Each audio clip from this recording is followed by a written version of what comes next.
En este sentido es que estamos en contacto telefónico con Roberto Díaz, que es miembro de la Unión de Inquilinos Rionegrinos, que es una persona que viene trabajando desde hace muchos años el tema de la situación de inquilinos.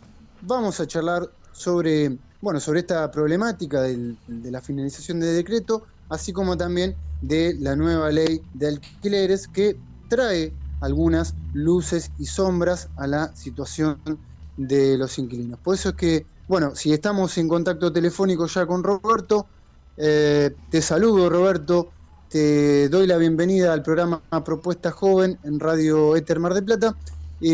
¿Cómo te va? Buen mediodía. ¿Qué tal? Buen mediodía para todos y todas. Gracias por la comunicación. Bueno, Roberto, para iniciar esta entrevista te pregunto, ¿qué implicancia tiene a nivel nacional la finalización del decreto 320 de emergencia en alquileres?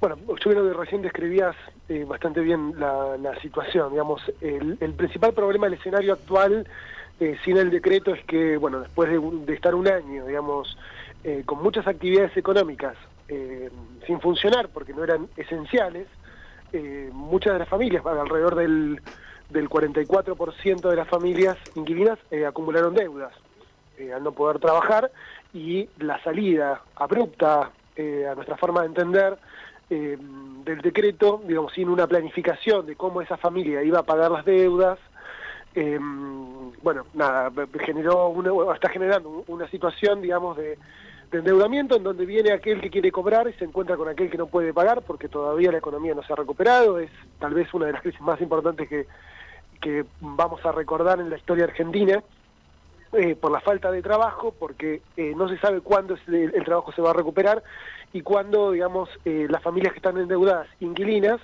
que son alrededor de 3 millones de personas, 3 millones y medio de personas, van a poder pagar esas deudas. Mientras tanto, lo que ocurre es que están avanzando los procesos judiciales y que no hay una instancia, más allá que esté en los decretos, en el mismo decreto 66 que terminó el 31 de marzo, señala como una instancia obligatoria la mediación y obliga al Ministerio de Hábitat y al Ministerio de Justicia a intervenir en los procesos judiciales para que ninguna familia quede en la calle, porque además esto se encuentra con el peor momento de la pandemia en la segunda oleada, ¿no? Entonces, bueno, nada de eso está ocurriendo y eso es lo que es preocupante, porque cuando se toman una medida de este tipo, que obviamente nadie está discutiendo de que hay que cuidar la salud y que hay que, digamos, acompañar todo el proceso sanitario que tenemos hoy a nivel nacional y mundial, pero bueno, hay que generar siempre, digamos, cuando vos encerras a la población y no trabajas durante un año, hay que generar las herramientas económicas para que justamente el impacto desde el punto de vista social no sea tan alto como el que está haciendo, porque hoy tenemos más o menos el año pasado, desde marzo hasta fin de año, más o menos el promedio fueron de 500 denuncias por desalojo, para desalojar a las familias. Obviamente estaba el decreto, nadie salía, digamos, nadie quedaba fuera de la vivienda. Desde que se salió del decreto, ahora el 31 de marzo, hasta la fecha, están exactamente la misma cantidad de denuncias por desalojos que la que hubo durante todo el año pasado, para que te des una idea. Y bueno, y el problema que tenemos, como te decía, es que no hay un ámbito hoy para que el inquilino pueda defenderse y se puedan aplicar en realidad los procedimientos que están establecidos por decreto, porque el protocolo, en definitiva, el protocolo para los desalojos tempranos, para evitar los desalojos tempranos, no está funcionando. Esa es la cruda realidad. Roberto, allí por marzo del año pasado, cuando este decreto de emergencia salió, también salieron otros decretos en otros ámbitos, como en la prohibición de despidos, etcétera. Nosotros de Propuestas Jóvenes comentábamos que este tipo de decreto si no tiene una salida acompañada, realmente la finalización abrupta puede traer consecuencias muy graves. ¿Qué salidas? Porque aparte hay una cosa que tiene que ver con lo siguiente, y hay una concepción, me parece, detrás digamos, en las decisiones que se tomaron. Una de ellas, y que está vinculada a cómo se subsidió a determinados sectores de la economía durante el año pasado, pensando en que existe todavía una Argentina que ya está media desfasada. Por ejemplo, se subsidió a través de ATP o a través de distintos subsidios a determinadas industrias o trabajadores que estaban en relación de dependencia. Y yo creo que ahí se entiende de que, o se sigue pensando en un trabajador, en un obrero, que si bien existe, no es el único actor ya de la economía, porque después de la desregulación económica tenemos una cantidad de sectores y de monotributistas o de sectores informales de la economía que también son trabajadores. El problema es que se los cuenta, digamos, se los visualiza desde un lugar distinto. Entonces no hubo subsidio prácticamente para muchas familias que a lo mejor o trabajan en negro o son monotributistas y que de pronto les figuraba algún nivel de ingreso, entonces no podían recibir el subsidio, el ATP bueno, no me sale el nombre ahora, digamos, sí, que ahora se redobla, digamos, ese subsidio, digamos.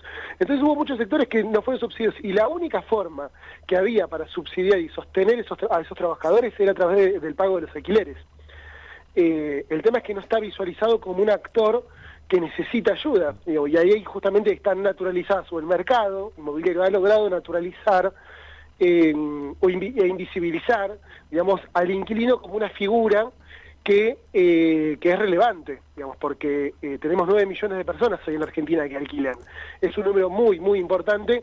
Entonces, bueno, nada, el subsidio llegó para determinados sectores de la economía, sobre todo aquellos que estaban en blanco, o aquellos que estaban completamente en negro, digamos, que no figuraban, digamos, de ningún registro, que no demostraban ningún ingreso, y después faltó para aquellos sectores de la economía, por ejemplo, la construcción, que hay muchos en negro, sectores, no sé, ligados a los taxis, al turismo, el turismo, por ejemplo, en Mar del Plata, en Bariloche, en Córdoba, en Salta, lugares estrictamente ligados al turismo, en donde sin turismo, obviamente, ¿qué ocurre? Y no hay mucho trabajo para muchos laburantes que dependen necesariamente de la afluencia de turistas. Pero bueno, no hubo una política de subsidio para ese sector, entonces por eso acumularon deuda.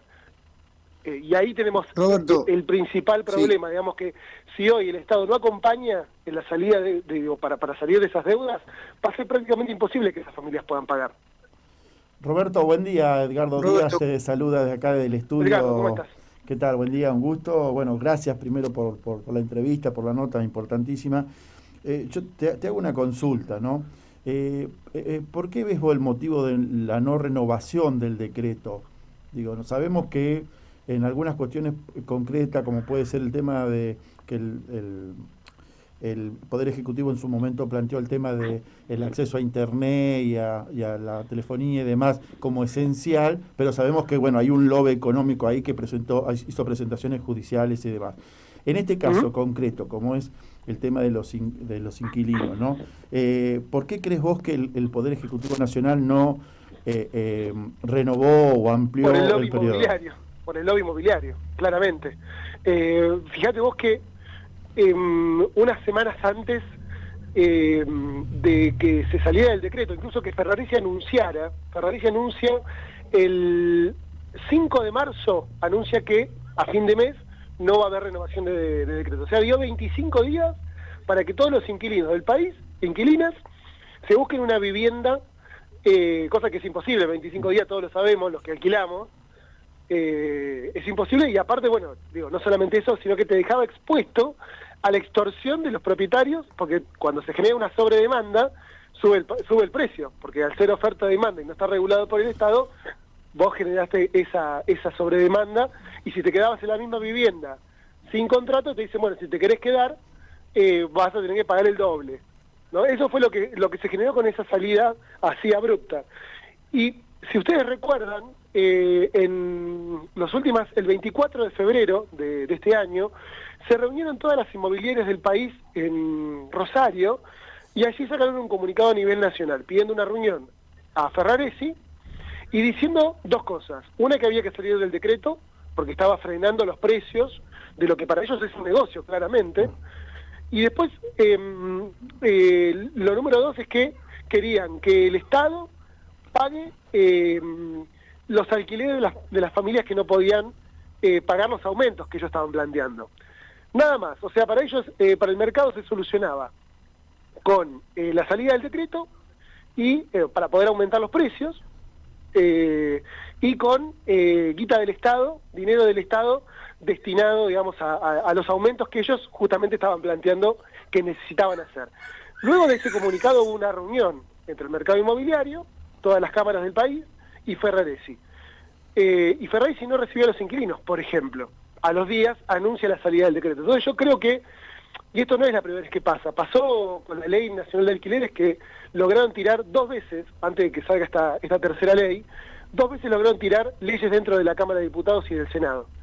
Con lo cual, no me cabe duda de que es la presión del lobby inmobiliario, sumado también a una falta de visión respecto a cuál es el problema estructural que hoy tenemos en la Argentina y sobre cómo solucionarlo, porque ¿qué dice el mercado inmobiliario? Que es algo que de alguna forma repite Ferraresi. Hay que construir más viviendas para que haya más oferta de viviendas. Pero lo que ha demostrado la historia es que sin regulación del precio del alquiler, los únicos que salen ganando siempre son las empresas constructoras y los que pueden comprar una vivienda, porque aparte está dolarizado. Y quiero explicar esto porque es muy importante, porque si no se regula el precio del alquiler, tenemos al promedio de los inquilinos con el salario que destinan su ingreso, el 54% solamente para pagar el alquiler. Entonces ya tenés comprometida la mitad del ingreso. Si vos, como Estado, te convertís solamente en un actor de constructor de viviendas, lo que terminás generando es subiendo el precio de la tierra, subiendo el precio del ladrillo de las viviendas que ya están construidas, y termina subiendo el precio de todos los elementos para poder construir, cuando no regulas. ¿Por qué? Porque justamente se meten los grandes jugadores, las grandes empresas constructoras, que son las que pueden comprar, porque acceden al mercado de dólares además, pueden comprar la tierra, pueden comprar los ladrillos, y entonces ese aumento del valor de todas las propiedades termina dejando más trabajadores afuera. Y después, ¿qué hacen? Bueno, y después o los dejan vacíos los edificios, que ahí en Mar del Plata se sabe muy bien, pasa también en Bariloche, pasa en todas las grandes, en Capital Federal ni hablar. Los dejan vacíos, ¿por qué? Porque como están dolarizados los precios, solamente al dejarlos vacíos y al aumentar la demanda, ya sube el precio el precio en dólares, entonces ya ganan con eso. Ni hablar si además los alquilan, porque sube el precio de los alquileres, se llevan parte del ingreso de los que trabajan, pero además, como se está aumentando el precio en dólares año a año, también ganan de esa forma. Entonces, si el Estado no regula, va a ser imposible que por más vivienda que construyan, se pueda salir de este círculo vicioso que condena prácticamente a un inquilino a ser inquilino para toda la vida. Bien, Roberto, gracias. Roberto, una última pregunta para Roberto, ¿puede ser? Sí, dale. Sí, obvio, sí. Sí, bueno, muy interesante lo que estabas diciendo. Los marplatenses y rionegrinos compartimos esta problemática, ¿no?, de la especulación inmobiliaria, porque bueno, acá en Mar del Plata también tenemos gran cantidad de edificios vacíos, como sucederá en Bariloche, como bien los comentabas. En cuanto a las regulaciones de los precios de los alquileres, te quería consultar por la nueva ley de alquileres, porque sabemos que la nueva ley trae una regulación, pero queda a medias, ¿verdad eso? Sí, justamente esto tiene que ver con cómo se dio la negociación, que fue, estaba todavía el gobierno de Cambiemos, estaba Macri en el gobierno y estaba Lipovetsky a cargo en la Cámara de Diputados, un diputado de Cambiemos estaba a cargo de las negociaciones. Y nos dijo que, bueno, nosotros en la ley que presentamos regulaba el precio de los alquileres entre contrato y contrato. Eso significaba que había topes para poder aumentar cuando se finaliza un contrato y se accede a uno nuevo. Bueno, obviamente que la condición de Cambiemos en ese momento fue, y de las inmobiliarias más que nada, que frenaron eso, digamos, si nosotros no aceptábamos la ley como estaba, como ellos la querían presentar, no había votación, no había avance. Y también era un retroceso eso en ese momento. Entonces quedó, igual que como estaba antes, en la vieja ley, la imposibilidad de regular el valor del precio inicial de un contrato. Solamente se regula el valor del segundo y el tercer año a través de un índice que da el Banco Central, que promedia la inflación y el salario. Eso significa que si hay mucha inflación y no aumentan los salarios en ese mismo sentido, el precio queda más detenido, más estancado, y es proporcional siempre a lo que un trabajador o trabajadora puede pagar o va ganando. Entonces, el problema que tenemos hoy es que como el mercado no puede imponer el precio sobre el segundo y el tercer año, ¿qué hacen? Ponen todo el valor proyectado sobre el primer año del contrato. Por eso estamos teniendo aumentos que van del orden del 35 al 120%. Es muchísimo, y claramente esto es un gran problema porque los salarios, primero que no van a ese mismo ritmo, ni pareciera que fueran a ir a ese ritmo, pero además el componente de que no solamente aumenta el alquiler, sino que aumenta todo.